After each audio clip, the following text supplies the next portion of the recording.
ಎಲ್ರಿಗೂ ನಮಸ್ಕಾರ. ನಾನು ಅನಿಲ್. ನನ್ನ ಯೂಟ್ಯೂಬ್ ಚಾನಲ್ಗೆ ಸ್ವಾಗತ. ಇವತ್ತು ಒಂದು ವಿಷಯದ ಬಗ್ಗೆ ನಾನು ಮಾತಾಡಬೇಕಂತ ಅಂದ್ಕೊಂಡಿದ್ದೀನಿ. ಇದು ತುಂಬ ಚೆನ್ನಾಗಿರೋಂತಹ ವಿಷಯ. ಈ ವಿಷಯದ ಹೆಸರು ಬಂದ್ಬಿಟ್ಟು ಸ್ಟ್ರೆಸ್ ಅಂತ. ಇತ್ತೀಚಿನ ದಿನಗಳಲ್ಲಿ ಎಲ್ಲ ಜನಗಳು ತುಂಬ ಸ್ಟ್ರೆಸ್ ಆಗಿರ್ತಾರೆ, ಮತ್ತು ಆಮೇಲೆ ತುಂಬ ಸ್ಟ್ರೆಸ್ಫುಲ್ ಲೈಫ್ನ ಲೀಡ್ ಮಾಡ್ತಿರ್ತಾರೆ. ಮತ್ತು ಆಮೇಲೆ ಎಲ್ಲಿ ನೋಡಿದ್ರೂ ಕೂಡ ಒತ್ತಡ ಒತ್ತಡ ಒತ್ತಡ ಒತ್ತಡ. ಮತ್ತು ಆಮೇಲೆ ಹಳೆ ಕಾಲದಲ್ಲಿ ಯಾವ ರೀತಿ ಇತ್ತಂದರೆ ಅವರು ಒತ್ತಡ ಇಲ್ಲದೆ ಇರೋಂತಹ ಜೀವನನ ನಡೆಸ್ತಿದ್ರು. ಆದರೆ ಇತ್ತೀಚಿನ ದಿನಗಳಲ್ಲಿ ಏನಾಗ್ಬಿಟ್ಟಿದೆ ಅಂದರೆ ಚಿಕ್ಕ ಮಕ್ಕಳಿಂದ ಹಿಡಿದು ವಯಸ್ಸಾಗಿರೋ ತನಕ ಎಲ್ಲರೂ ಕೂಡ ಒತ್ತಡದಲ್ಲೇ ಇರ್ತಾರೆ, ಒತ್ತಡದಲ್ಲೇ ಜೀವನ ನಡೆಸ್ತಿರ್ತಾರೆ. ಮತ್ತು ಆಮೇಲೆ ಅವರು ಖುಷಿಯಾಗಿ ಕೂಡ ಇರೋದಿಲ್ಲ, ಮತ್ತು ಆಮೇಲೆ ಏನೋ ಕಳ್ಕೊಂಡಿರೋರ ಥರ ಇರ್ತಾರೆ. ಮತ್ತು ಅದಾದಮೇಲೆ ಹಿಂದಿನ ಕಾಲದಲ್ಲಿ ಏನಾಗಿತ್ತಂದರೆ ಇರೋದ್ರಲ್ಲಿ ನೆಮ್ಮದಿಯಾಗಿರ್ತಿದ್ರು, ಮತ್ತು ಆಮೇಲೆ ಎಷ್ಟು ದುಡಿಮೆ ಇರ್ತಿತ್ತೋ ಅದರಲ್ಲೇ ನೆಮ್ಮದಿಯಾಗಿರ್ತಿದ್ರು. ಮತ್ತು ಅದಾದಮೇಲೆ ಇತ್ತೀಚಿನ ದಿನಗಳಲ್ಲಿ ಯಾಕೆ ಈ ಒತ್ತಡ ಎಲ್ಲ ಸ್ಟಾರ್ಟ್ ಆಗಿದೆ ಅಂತಂದರೆ ಇವಾಗ ಅತಿ ಹೆಚ್ಚು ಸಾಲಗಳನ್ನೆಲ್ಲ ಮಾಡಿಕೊಂಡು ಮತ್ತು ಆಮೇಲೆ ಅದನ್ನು ತೀರ್ಸೋಕ್ಕಾಗ್ದಲೆ ಅವ್ರ ದುಡಿಮೆ ಎಷ್ಟಿದೆ ಅಂತ ಅದಕ್ಕೆ ತಕ್ಕನಾಗಿ ಅವ್ರು ಬದುಕ್ತಾ ಇಲ್ಲ. ಮತ್ತು ಆಮೇಲೆ ಅವ್ರ ದುಡಿಮೆಗಿಂತ ಹೆಚ್ಚಾಗಿ EMIಗಳನ್ನ ಮಾಡಿಕೊಂಡು ಸಾಲಗಳನ್ನೆಲ್ಲ ಜಾಸ್ತಿ ಮಾಡಿಕೊಂಡು ಒತ್ತಡಗಳನ್ನ ತಂದ್ಕೊತಾ ಇದ್ದಾರೆ.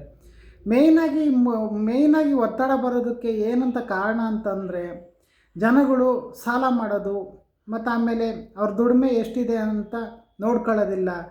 ದುಡಿಮೆಗಿಂತ ಹೆಚ್ಚಾಗಿ ಅವರು ಅತಿ ಹೆಚ್ಚು ಸಾಲಗಳು ಮಾಡೋದು, ಮತ್ತು ಆಮೇಲೆ ಮಕ್ಕಳು ಫೀಸ್ಗೂ ಸಾಲ ಮಾಡೋದು, ಮನೆಗೆ ಸಾಮಾನು ತರೋಕ್ಕೂ ಸಾಲ ಮಾಡೋದು, ಹೆಂಡ್ತಿಗೂ ಸಾಲ ಮಾಡೋದು, ತಮ್ಮ ಅಪ್ಪ ಅಮ್ಮಗಳಿಗೂ ಸಾಲ ಮಾಡೋದು, ಪ್ರತಿಯೊಂದಕ್ಕೂ ಸಾಲ ಮಾಡೋದು.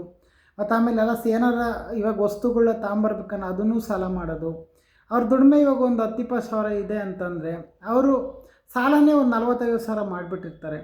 ಮತ್ತು ಅದಾದಮೇಲೆ ಇನ್ನೂ ಇದು ಒಂದು ರೀತಿ. ಆದರೆ ಇನ್ನೂ ಕೆಲವೊಬ್ರು ಇರ್ತಾರೆ, ಕೆಲವೊಬ್ಬರು ಯಾವ ರೀತಿ ಅಂದರೆ ಬಿಸ್ನೆಸ್ಗಳಿಗೆ ಈ ಸಾಲ ಮಾಡಿರ್ತಾರೆ, ಲೋನ್ಗಳು ತಗೊಂಡಿರ್ತಾರೆ. ಇನ್ನು ಕೆಲವೊಬ್ಬರು ಮನೆಗಳು ಕಟ್ಟೋದಕ್ಕೋಸ್ಕರ ಲೋನ್ ತಗೊಂಡಿರ್ತಾರೆ. ಇನ್ನು ಕೆಲವೊಬ್ಬರು ಈ ಬೈಕುಗಳು ಆಮೇಲೆ ಈ ಕಾರ್ ತಗೊಂಬೋಕ್ಕೋಸ್ಕರ ಮಾಡಿರ್ತಾರೆ. ಹಿಂಗಾಗಿ ಕೆಲವೊಬ್ಬರೆಲ್ಲ ಸಾಲಗಳಲ್ಲಿ ಮುಳುಗಿ ಈ ಒತ್ತಡ ಅನ್ನೋದು ತುಂಬ ಜಾಸ್ತಿ ಆಗ್ಬಿಡುತ್ತೆ. ಇತ್ತೀಚಿನ ದಿನಗಳಲ್ಲಿ ಯಾಕೆ ಜನಗಳೆಲ್ಲ ಜಲ್ದಿ ಸಾಯ್ತಿದ್ದಾರೆ ಅಂತಂದರೆ ಈ ಸಾಲದಿಂದನೇ ಅಂತ ಹೇಳ್ಬೋದು. ಯಾರು ಈ ಸಾಲನ ಜಾಸ್ತಿ ಮಾಡ್ಕೊಂಡಿರ್ತಾರೆ ಅವರು ಜಲ್ದಿ ಹಾರ್ಟ್ ಅಟ್ಯಾಕ್ ಆಗಿ ಕೂಡ ಸಾಯ್ತಿದ್ದಾರೆ. ಮತ್ತು ಆಮೇಲೆ ಇವರೆಲ್ಲ ಮೇಯ್ನಾಗಿ ಒತ್ತಡ ತಗೊತಿರೋದು ಅವ್ರಿಗೋಸ್ಕರನೇ. ಯಾರೂ ಅವ್ರಿಗೆ ಒತ್ತಡ ತಗೊಳ್ಳಿ ಅಂತ ಹೇಳೋದಿಲ್ಲ. ಸುಮ್ಮನೆ ಅವರು ಎಷ್ಟರಲ್ಲಿದೆ ಅಷ್ಟರಲ್ಲಿ ಕೂಡ ಅವರು ಬದುಕೋದಿಲ್ಲ. ಅತಿ ಹೆಚ್ಚಾಗಿ ಸಾಲಗಳನ್ನ ಮಾಡಿಕೊಂಡು ಅತಿ ಹೆಚ್ಚಾಗಿ ಐಷಾರಾಮಿ ಜೀವನ ನಡೆಸೋದಕ್ಕೋಗಿ ಅವರು ಒತ್ತಡ ತಂದ್ಕೊಂಡು ಅವ್ರಿಗವ್ರೇ ಇದು ಮಾಡ್ಕೊತಾ ಇದ್ದಾರೆ. ಅವರು ಆದಾಯ ಎಷ್ಟಿದೆ, ತಮ್ಗೆ ಎಷ್ಟು ಬೇಕು, ಮತ್ತು ಆಮೇಲೆ ಎಷ್ಟು ಮಾಡಿದ್ರೆ ಎಷ್ಟು ಇದಾಗುತ್ತೆ ಅನ್ನೋದು ಯೋಚನೆ ಕೂಡ ಮಾಡ್ತಾಯಿಲ್ಲ. ಮತ್ತು ಅದಾದಮೇಲೆ ಈ ಒತ್ತಡದಿಂದ ಅನೇಕ ಜನರು ಕೂಡ ಸಾಯ್ತಿದ್ದಾರೆ. ಮತ್ತು ಅದಾದಮೇಲೆ ನಾವು ಏನು ಮಾಡಬೇಕು ಅಂತಂದರೆ ಆದಷ್ಟು ಸಾಲ ಮಾಡ್ದಲೇ ಇರೋದ್ರಲ್ಲೇ ಜೀವನ ನಡೆಸ್ಕೊಂಡು ಹೋದರೆ ನಮಗೆ ನೆಮ್ಮದಿನೂ ಇರುತ್ತೆ, ಆರೋಗ್ಯನೂ ಚೆನ್ನಾಗಿರುತ್ತೆ. ಅದನ್ನು ಬಿಟ್ಬಿಟ್ಟು ನಾವು EMIಗಳು ಮತ್ತು ಅಲ್ಲಿ ಇಲ್ಲಿ ದುಡ್ಡು ಸಿಗುತ್ತೆ, ಸಾಲ ಸಿಗುತ್ತೆ, ಹಂಗೆ ಹಿಂಗೆ ಅಂದ್ಕೊಂಡು ಹೋದರೆ ನಮಗೇನೂ ಸಿಗೋದಿಲ್ಲ. ಹಂಗಾಗಿ ಇದೆಲ್ಲ ನಡೀತಾ ಇದೆ ಇವತ್ತಿನ ದಿನಗಳಲ್ಲಿ. ಹಳೆ ಕಾಲದಲ್ಲಿ ಯಾವ ರೀತಿ ಇತ್ತಂದರೆ ಅವ್ರು ಇರೋದ್ರಲ್ಲೇ ಜೀವನ ಮಾಡ್ಕೊಂಡು ಹೋಗ್ತಿದ್ರು, ಮತ್ತು ಆಮೇಲೆ ಅತಿ ಹೆಚ್ಚಾಗಿ ಏನೂ ತಲೆ ಕೆಡಿಸ್ಕೊತಿರ್ಲಿಲ್ಲ. ಅವ್ರಿಗೆ ಊಟ ಬಟ್ಟೆಗಾದರೆ ಸಾಕಂತಿದ್ರು. ಆದರೆ ಇವಾಗಿನ ದಿನಗಳಲ್ಲಿ ಹಂಗಲ್ಲ. ನನಗೆ ಕಾರ್ ಬೇಕು, ಮನೆ ಬೇಕು, ಬಂಗ್ಲೆ ಬೇಕು ಅಂದ್ಕೊಂಡು ಅತಿ ಹೆಚ್ಚಾಗಿ ಸಾಲಗಳನ್ನ ಮಾಡ್ಕೊಂಡು ನೆಮ್ಮದಿ ಇಲ್ದಂಗೆ ಒತ್ತಡ ತಂದ್ಕೊಂಡು ಹಾರ್ಟ್ ಅಟ್ಯಾಕ್ ಆಗಿ ಸಾಯ್ತಾ ಇದ್ದಾರೆ. ಮತ್ತು ಆಮೇಲೆ ಇನ್ನೂ ಒಂದು ಇದು ಅಂತಲೇ ಮಕ್ಕಳು ಫೀಸ್ಗಳು, ಕಾಲೇಜ್ ಫೀಸ್ಗಳು.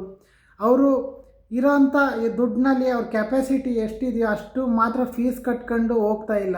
ಅವರು ಅದಕ್ಕಿಂತ ಮೀರಿ ದೊಡ್ಡ ಕಾಲೇಜು ಸ್ಕೂಲ್ಗಳಿಗೆಲ್ಲ ಹಾಕ್ಕೊಂಡು ಲೋನ್ಗಳನ್ನೆಲ್ಲ ಮಾಡ್ಕೊಂಡು ಅತಿ ಹೆಚ್ಚಾಗಿ ಒತ್ತಡಕ್ಕೆ ಒಳಗಾಗ್ತಾ ಇದ್ದಾರೆ.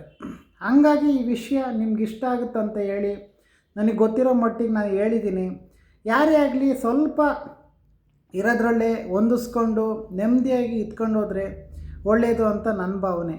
ಮತ್ತು ಆಮೇಲೆ ನಾವು ಎಷ್ಟು ವರ್ಷ ಇರ್ತೀವೋ ಇರೋಲ್ಲೋ ಗೊತ್ತಿಲ್ಲ, ಇರೋವಷ್ಟು ದಿನ ಸಾಲ ಇಲ್ದಂಗೆ ನೆಮ್ಮದಿಯಾಗಿ ಜೀವನ ಮಾಡ್ಕೊಂಡು ಹೋದರೆ ಅಷ್ಟೇ ಸಾಕು. ಅವತ್ತಿಂದ ಅವತ್ತಿಗಾದರೂ ಅಷ್ಟೇ. ಸಾಲ ಮಾತ್ರ ಯಾರೂ ಜಾಸ್ತಿ ಮಾಡ್ಕೊಳ್ಳೋದಕ್ಕೆ ಹೋಗಬೇಡ್ರಿ. ಏನಾದರೂ ಅನಿವಾರ್ಯ ಮತ್ತು ಆಮೇಲೆ ಬೇಕೇ ಬೇಕಾಗುತ್ತೆ, ತುಂಬ ಎಮರ್ಜೆನ್ಸಿ ಇದೆ ಅಂದಾಗ ಮಾತ್ರ ಮಾಡ್ಕೋಬೇಕು. ಸುಮ್ಮನೆ ಮಾಡೋಕ್ಕೆ ಹೋಗಬಾರ್ದು. ಆಮೇಲೆ ನಾಳೆ ಏನಾದರೂ ಆದರೆ ಯಾರೂ ಬರೋದಿಲ್ಲ. ಹಂಗಾಗಿ ಈ ವಿಡಿಯೋ ನಿಮಗೆ ಯೂಸ್ಫುಲ್ ಆಗುತ್ತಂತ ನಾನು ಮಾಡಿದ್ದೀನಿ. ನಾನು ಏನಾದರೂ ತಪ್ಪಾಗಿ ಏನಾರು ಮಾತಾಡಿದರೆ ನನ್ನನ್ನು ಕ್ಷಮಿಸಿ. ನನಗೆ ಗೊತ್ತಿರೋ ಮಟ್ಟಿಗೆ ನಿಮ್ಗೆ ಅರ್ಥ ಆಗೋ ರೀತಿ ಹೇಳಿದ್ದೀನಿ. ಮತ್ತು ಆಮೇಲೆ ನೆಕ್ಸ್ಟ್ ವೀಡಿಯೋದಲ್ಲಿ ನಾನು ಬೇರೆ ವಿಷಯನ ತಗೊಂಡು ಅದ್ರ ಬಗ್ಗೆ ನಾನು ಮಾತಾಡ್ತೀನಿ. ಈ ವಿಡಿಯೋ ನಿಮ್ಗೆ ಇಷ್ಟ ಆದರೆ ಲೈಕ್ ಕೊಡಿ, ಏನಾರು ಹೇಳಂಗಿದ್ರೆ ಕಮೆಂಟ್ ಮಾಡಿ. ಯಾರ್ಯಾರು ನನ್ನ ಯೂಟ್ಯೂಬ್ ಚಾನಲ್ಗೆ ಸಬ್ಸ್ಕ್ರೈಬ್ ಮಾಡ್ಕೊಂಡಿಲ್ಲ ದಯವಿಟ್ಟು ನನ್ನ ಯೂಟ್ಯೂಬ್ ಚಾನಲ್ಗೆ ಸಬ್ಸ್ಕ್ರೈಬ್ ಮಾಡ್ಕೊಳ್ಳಿ. ಈ ವಿಡಿಯೋ ಇಲ್ಲಿಗೆ ನಿಲ್ಲಿಸ್ತಾ ಇದ್ದೀನಿ. ಎಲ್ರಿಗೂ ಧನ್ಯವಾದಗಳು. Thank you so much.